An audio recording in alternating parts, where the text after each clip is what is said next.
வீட்டுல இருக்கும்போது நீ அடிமையா இருக்கணும், வேலைக்காரியா இருக்கணும், நான் சொன்னதெல்லாம் செய்யணும்னு நான் சொன்னேன், நீயும் அதை ஒத்துக்கிட்ட. ஆனா இப்போ அதை மீறிட்டியே. என்னையே அதிகாரம் பண்ற, என்னோட நிம்மதியை கெடுக்கிற. அப்போ நீ ஒத்துக்கிட்ட கண்டிஷன்ல நீ தோத்துட்ட. அவ்வளவுதான், இந்த அக்ரிமெண்ட் முடிஞ்சிருச்சு. சோ அதுதான் இந்த பேப்பர்ல எழுதியிருக்கேன். கையெழுத்து போட்டு போயிட்டே இரு. இந்த என்னது அது எதையோ சொல்லி ஏமாத்த பாக்குறீங்க? நான் கேட்டது என்ன, நீங்க சொல்றது என்ன? நான் கேட்ட கேள்விக்கு பதிலே இல்ல, ஆனா எனக்கு தண்டனை கொடுக்குறீங்க. பேசாத. கண்டிஷனை மீறிட்டல, இப்போ நீ சைன் பண்ணு. இந்த நீ ஆதாரத்துக்கு லேட் பண்ற ஒவ்வொரு நிமிஷமும் உங்க அப்பாவுக்கு ஆபத்து நெருங்கிட்டு இருக்குன்னு அர்த்தம். ஒழுங்கா ஏஜேவை ஜெயிலுக்கு அனுப்பு. இல்ல உங்க அப்பா ஜெயில களி சாப்பிடுவார். ஐயோ, நாம ஒண்ணுக்கு ரூட்டு போட்டா அது ஒரு பக்கம் போகுதே. நாம பண்ணது நமக்கே ரிவர்ஸ் ஆயிடுச்சு. வெளியே போனா அந்த சிபிஐ ஆபீசர் அப்பாவை உள்ள போட்டுருவான். சமாளி ஹாசினி, சமாளி, பயப்படாத. இருக்கிற கெத்த அப்படியே மெயின்டைன் பண்ணு. என்ன அவ்வளவு தீவிரமா யோசிக்கிறேன்? நான் உங்க மேல குத்தம் சொன்னா அதுக்கு பதில் சொல்லாம நீங்க என்ன ஏமாத்த பாக்குறீங்களா?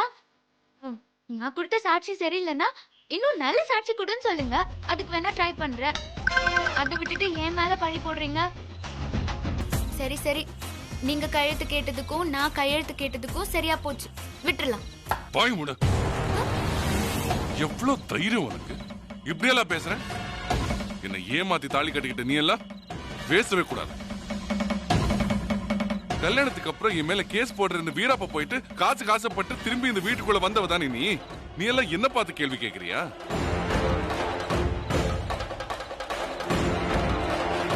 இதுக்கு நான் ஏதாவது பதில் சொன்னா 7 கண்டிஷன் படி நடக்கலன்னு என்னையே மிரட்டுவீங்க. பேசுறதுக்கு 1000 இருந்தும் பேச முடியாம போறேன். எல்லாத்துக்கும் பதில் சொல்ற நாள் வரும். வரும்.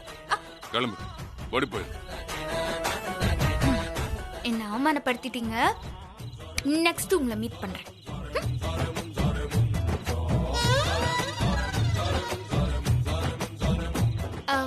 நான் இங்கேயே படுத்துக்கலாமா? படு. அப்ப கொஞ்சம் தள்ளி படுங்க. ஆல்ரைட், நான் இங்கேயே படுத்துக்கிறேன். விடுகதையா இந்த வாழ்க்கை, விடை தருவார் இங்கு யாரும். சரி, ஓகே. ஹரிஹரனுக்கு வந்த சோதனை என்ன பண்றார்?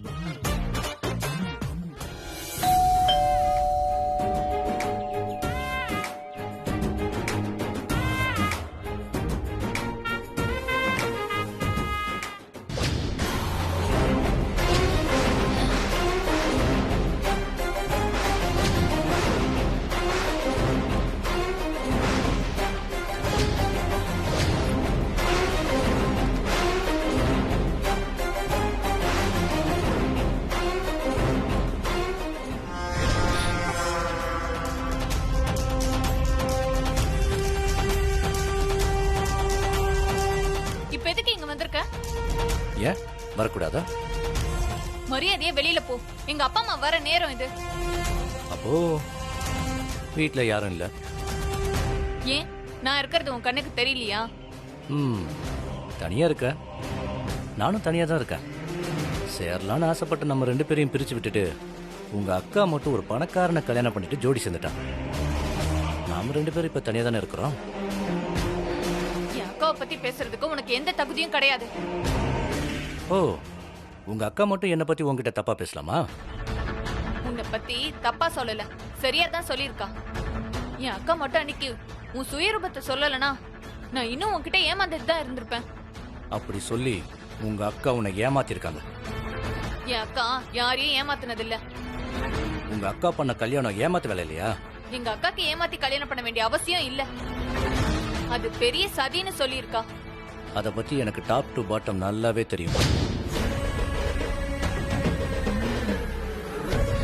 அது உனக்கு எப்படி தெரியும்? தெரியும்னா எல்லாரும் பேசிக்கிட்டாங்க. ஏமாத்துனதோ சதியோ வசதியான இடத்துல போய் உங்க அக்கா உட்காந்துட்டான். காரியக்காரி. என்ன கல்யாணம் ஆனவன்னு சொல்லி உன்னை என்கிட்ட இருந்து பிரிச்சவ அவ மட்டும் கல்யாணமான ஏஜேவை கல்யாணம் பண்ணிட்டு செட்டில் ஆயிட்டா. உன்னை ரொம்ப அழகா ஏமாச்சிருக்கா. எங்க அக்கா எதை செஞ்சாலும் என்னோட நல்லதுக்காக தான் செய்வா. நீ ஒன்னும் என்னை பார்த்து பரிதாபப்பட வேண்டாம். நான் ஏமாற தயாரா இல்ல. நீ முதல்ல வெளியே போ. அம்மா அப்பா இப்ப வந்துருவாங்க. வரட்டுமே, இப்ப என்ன? அது வரைக்கும் பேசிக்கிட்டு இருப்போம். உனக்கு ஞாபகம் இருக்கா, நம்ம லவ் பண்ணும்போது யாருமே இல்லாத இடமா பார்த்து தனியா இருப்போம். இப்ப பாரு, நம்ம 2 பேரும் இருக்கிற இந்த வீட்ல யாருமே இல்ல. நம்ம மெமரிஸ ரீகலெக்ட் பண்ணலாமா?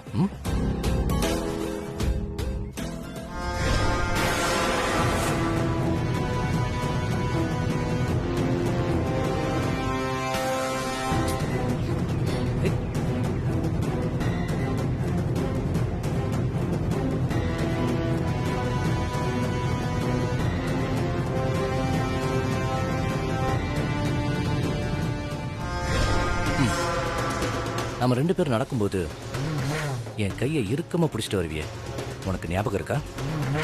அப்படி நீ பிடிச்சு ரொம்ப நாளாச்சு.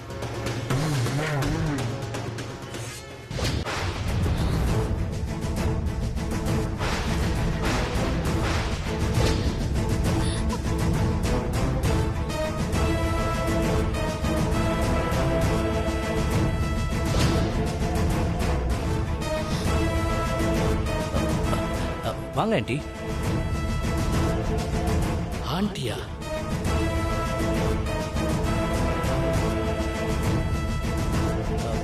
ஏன் வீடு மாதிரி வந்த மாதிரி தடுமாறுறீங்க? இது உங்க வீடு தான், உள்ள வாங்க.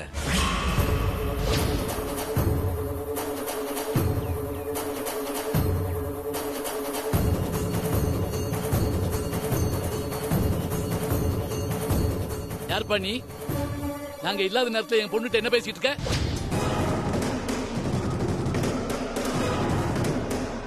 இவன் யாரு உன்னை ஆன்டின்னு கூப்பிடுறா? அங்கிள், டென்ஷன் ஆகாதீங்க, அவங்களுக்கு என்ன நல்லா தெரியும். உங்க பொண்ணுக்கும் என்ன நல்லா தெரியும். உங்க 2 பேருக்கு தெரிஞ்சாலும் எனக்கே தெரியல. யாருக்கு இருக்கிறது என்கிட்டயும் சொல்ல மாட்டேங்கிற? நான் கையெடுத்துக்கிட்டேன்ல. ஐயோ இல்ல, ஸ்வேதா கையெடுத்துக்கிட்டால. அத சூசைட் கேஸ் போடாம நம்மள காப்பாத்தினது இவர்தாங்க. இவரு போலீஸ் இன்ஸ்பெக்டர். போலீஸா? யூனிஃபார்ம் போட்டிருந்தா தெரிஞ்சிருக்கும். போலீஸ் மப்டியில வந்தாலே குற்றவாளியை தேடி வந்திருக்காங்கன்னு தான் அர்த்தம். இங்க எதுக்கு வந்திருக்கீங்க? எங்க வீட்டுல குற்றவாளி யாராவது இருக்காங்கன்னு உங்களுக்கு இன்ஃபர்மேஷன் கிடைச்சதா? அப்படி இருந்தா அது ராங் இன்ஃபர்மேஷன். ஏன்னா என் ஒய்ஃப் இருக்கிற வரைக்கும் எந்த திருடனாலையும் உள்ள நுழைய முடியாது. இப்ப சொல்லுங்க, எதுக்கு வந்திருக்கீங்க? ஸ்வேதா கையை எடுத்துக்கிட்ட கேஸ மறுபடியும் என்கொயரி பண்ண சொல்லி மேலிடத்துல இருந்து பிரஷர் வந்திருக்கு, அதான் வந்தேன். முடிஞ்சு போனதுக்கு எதுக்கு என்கொயரி? ஒரு கேஸ இன்ஸ்டால்மெண்ட்லயே விசாரிப்பீங்க. இதுல ஏதோ குழப்பம் இருக்கு. இருங்க, என் பெரிய பொண்ணுக்கு உடனே போன் பண்ணி விஷயத்தை சொல்றேன். அவ ஏஜ் ஆயிட்ட சொல்லி என்ன ஏதுன்னு விசாரிக்க சொல்லுவா. ஐயோ அங்கிள், எதுக்கு அவசரப்படுறீங்க?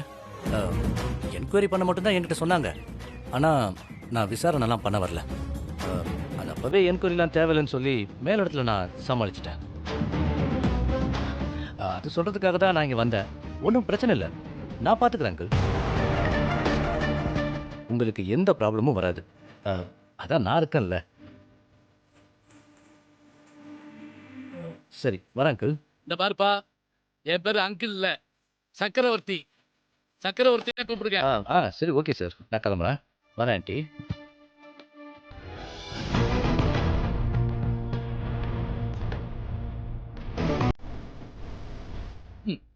அந்த வீட்டுக்குள்ள விட்டுட்டு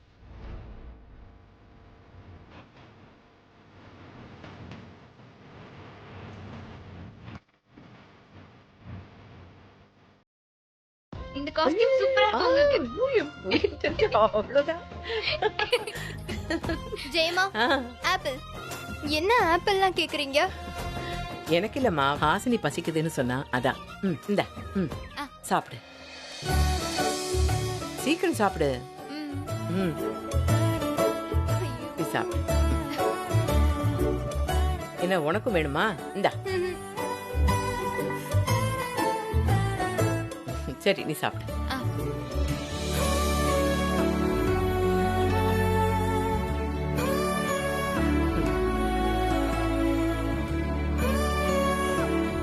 அம்மா கூப்பிட்டியா? ஆமாப்பா, சொல்லு. நாளைக்கு சுமங்கலி பூஜை. உங்களுக்கு கல்யாணமாகி முதல் பூஜை. அதனால அந்த பூஜையை சிறப்பா செய்யணும். அம்மா, சுமங்கலி பூஜைக்குன்னு ஒரு மரியாதை இருக்குமா? நல்லபடியா கல்யாணம் பண்ணிக்கிட்டு புருஷன் கூட நல்லா வாழ்ற பொண்ணுங்களுக்கு தான் சுமங்கலி பூஜை. ஆள் மாறாட்டம் பண்ணி தாலி கட்டிக்கிட்ட மோஸ்டிக்கார பொண்டாட்டியோட சுமங்கலி பூஜை பண்றதுக்கு எனக்கு எந்த விருப்பமும் இல்ல.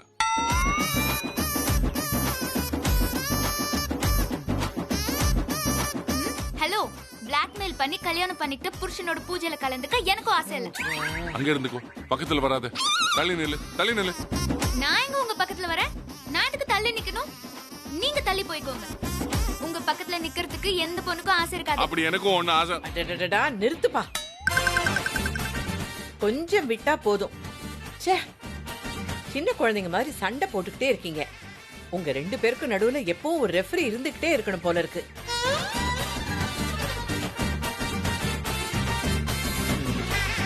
ஏஜே, நீ ஒண்ணு செய்ப்பா. சீக்கிரம் சொல்லுமா. இங்க இருக்க எனக்கு பிபி தான் ஏகுறது.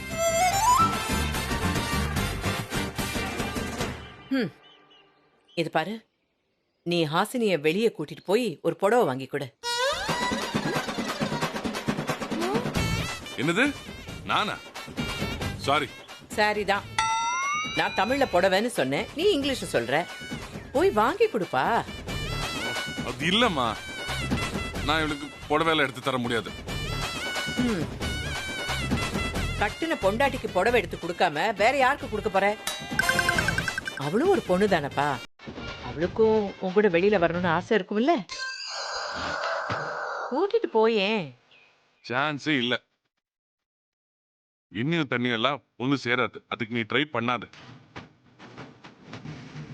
இவ்வளவு வெளியே கூட்டிட்டு போக முடியாது. ஹலோ ஹலோ, நான் என்னவோ உங்களோட வரத்துக்கு அலைஞ்ச மாதிரி பில்டப் எல்லாம் கொடுக்குறீங்க. ஐயோ, போறதுக்குள்ள சண்டை போட்டா எப்படிமா?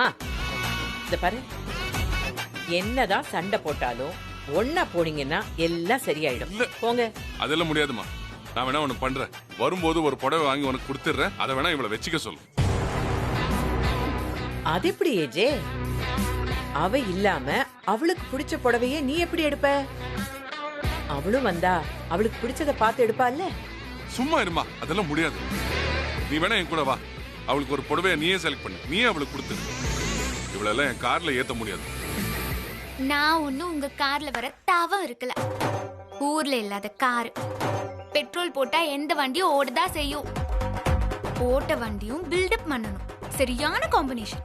ஏய், மரியாதை. அம்மா, நான் ஏற்கனவே சொல்லிட்டேன்ல, தகுதி இல்லாதவ கூட நான் வெளியே போக மாட்டேன். ஆமா ஆமா, அந்த 7 கண்டிஷன்ல ஒரு கண்டிஷன், வெளிய போகும்போது பொண்டாட்டி ஷோகேஸ் பொம்மை மாதிரி அப்படியே இருக்கணும்னு ரூல்ஸ் போட்டவர் தானே நீங்க. அந்த மாதிரி எல்லாம் என்ன கனவுல கூட கண்டாதீங்க. அதுக்கெல்லாம் நான் ஆள் கிடையாது. ஜான் ஏர்னா முழம் சறுக்குற மாதிரி ஒரு விஷயத்த சொல்ல வரத்துக்குள்ள ஐயோ 9 சண்டை போடுறீங்க. என்ன கொஞ்சம் சொல்ல விடுறீங்களா? சுப்ரஹோ. சரி சொல்லு. இல்லன்னா ஒண்ணு செய்யலாம். நானும் ஹாசினியும் வரோம். உனக்கு ஓகே தானே? நான் ஒரு ஆப்ஷன் தரேன். வேற எல்லா ஆப்ஷனும் விட்டுரு. நீ வேணா என் கூட வா. ட்ரெஸ் வாங்குற வரைக்கும் என் கூடவே இருந்துட்டு அதுக்கப்புறம் நான் உன்னை வீட்டுல டிராப் பண்ணிடுறேன். ஓகேவா? இதுக்கு மேல என்னால ஒண்ணும் பண்ண முடியாது. நீ மட்டும் தான் என் கூட வரணும். அதுக்கப்புறம் நீ ஆச்சு உன் மர்மம். இல்ல ஏஜே, நான் வா போய் பேசலாம். என்னத்த சொல்றது? என்ன ஜெயமா, எப்பவும் ட்ரெஸ் வாங்கணும்னா எங்களை கூப்பிடுவீங்க, இப்ப எங்களை ஒரு வார்த்தை கூட கேட்க மாட்டீங்க. நான் என் மருமகளோட சேர்ந்து ஷாப்பிங் போறேன். உங்களுக்கு ஆசையா இருந்தா நீங்க உங்க மாமியார் கிட்ட கேளுங்க. இவகிட்டியா? நாங்களா கேக்குறதா? என்ன இவகிட்டயா நாங்களா கேக்குறதான்னு அப்படியே கரண்ட் ஷாக் அடிச்ச மாதிரி பேசுறீங்க. நாங்க ஹாசினி கிட்ட கேட்கணுமா? ஏ கேக்குறதுல என்ன தப்பு இருக்கு? ஹாசினி உங்களுக்கு அத்தை தானே? வயசை பார்க்காதீங்க, இருக்கிற பொறுப்பை பாருங்க. ஜெயமா, நீங்க வேணா ஹாசினி உங்க மருமகளா ஏத்துக்கலாம். ஆனா நாங்க மாமியாரை ஏத்துக்க முடியாது. அதுக்குன்னு ஒரு தகுதி இருக்கு. நாங்க ஆசைப்பட்ட மாமியார் இந்த ஹாசினி கிடையாது. கோமலியோட தாலியை புடுங்கிக்கிட்ட இந்த மாமியார் எங்களுக்கு ஒண்ணும் மாமியார் கிடையாது. ஒருவேளை கோமலி எங்களுக்கு அத்தையா வந்திருந்தா உங்க பேச்சு கேட்டிருப்போம். சாரி ஜெயமா, நாங்க உங்களுக்கு மரியாதை தரோம். ஆனா நீங்க என்ன சொன்னாலும் இவளுக்கு மரியாதை தர முடியாது. ஏஜியோட முடிவு தான் எங்களோட முடிவும். இந்த ஹாசினி பித்தலாட்டம் பண்ணி எங்களுக்கு மாமியாரா வந்திருக்கா. அதனால எந்த காலத்துலயும் இவ எங்களுக்கு அத்தையாக முடியாது. யாருக்கிட்டயும் எந்த காலத்திலயும் பித்தலாட்டம் பண்ண வேண்டிய அவசியம் எனக்கு இல்ல. அது ஏன் ரத்தத்திலே கிடையாது. அப்படி பண்றவளா இருந்தா புடவை வாங்குறதுக்கு ஜெயமா ஏஜே கிட்ட கேட்க வேண்டிய அவசியமே இருந்திருக்காது. நானே போற மாதிரி செஞ்சிருக்க முடியும். எனக்கு ஹிட்லரோட ஷாப்பிங் போறதுக்கு கொஞ்சம் கூட இஷ்டம் இல்ல. ஜெயமா கேட்டுட்டு இருந்ததுனால நான் பேசாம இருந்தேன். ஆனா உங்க வாய் நீள்றது பார்த்து நான் ஒரு முடிவு எடுத்துட்டேன். ஆமா, ஏஜேவோட ஷாப்பிங் போக போறேன்.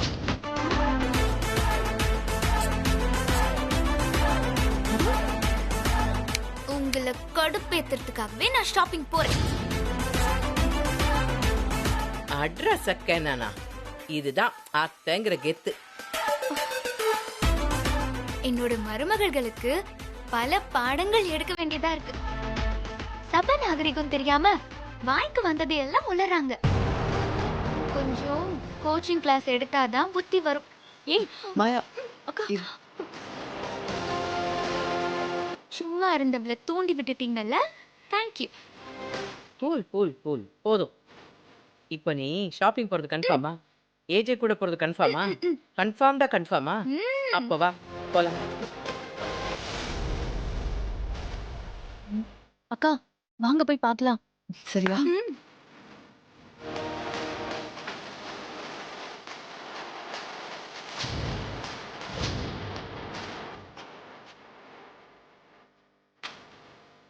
கல்யாணமாகி வெளியில போற பொண்ணு இப்படி வெறும் கழுத்தோட வெளியில போக கூடாது. இந்த பாத்தியா, இந்த நகையை போட்டுக்க.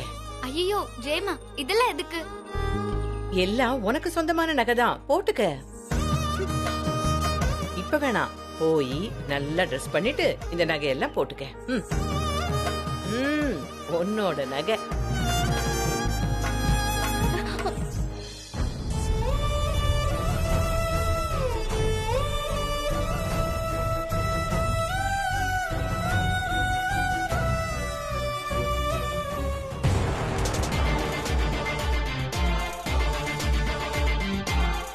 என்ன?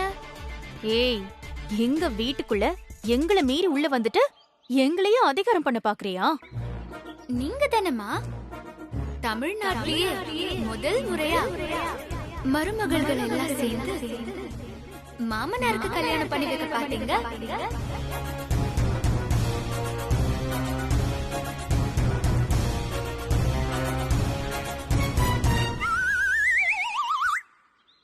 மருமகள்கள்னு வந்துட்டாலே மாமியாரோட அதிகாரத்துக்குள்ள தானே வந்தாகணும். வருவீங்கல்ல? வர வச்சிடுறேன். வரட்டா?